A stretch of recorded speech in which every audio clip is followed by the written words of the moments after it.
Magic for you, magic chicken. Once upon a time, in a beautiful green valley, there was a peaceful little pond.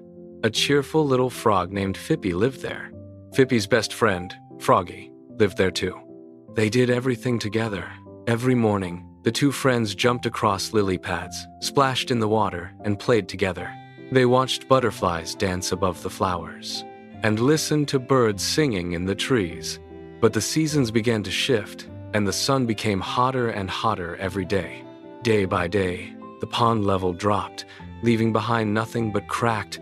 One day, Fippy hopped into the water, expecting a deep dive, but there was hardly enough water for a dive. Froggy looked at the shrinking water and said, "Our pond is drying up. We must find another home." The two friends were sad to leave, but they knew they could not stay.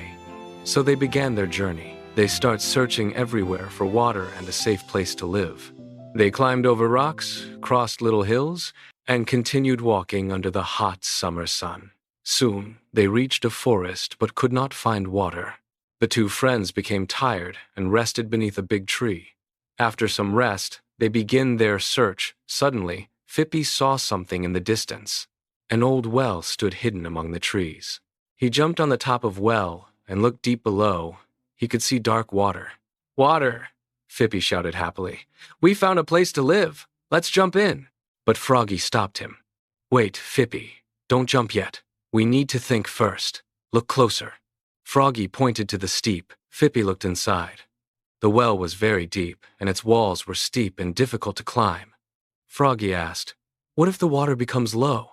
How will we get out of this deep well?" Fippy became quiet. He realized he had only thought about the water, not about what could happen later. "You are right," Fippy said. "If we jump in, we might become trapped." The two friends decided not to take the risk. They turned around and continued searching. Suddenly, they heard soft sound of flowing water. They followed the sound through the forest and reached the top of a hill. Below the hill was a huge, beautiful lake. The lake was wide and clean. Lily pads floated on the water, and green plants grew along the shore. "We found our new home," Fippy shouted. The two friends jumped into the cool water. They swam, splashed, and played together. At last, they had plenty of water and a safe place to live. As evening came, the lake became calm and peaceful. They rested happily on a lily pad. Fippy looked at his new home and smiled. He was thankful that Froggy had stopped him at the well. From that day on, they remembered one simple lesson: look before you leap and think before you act.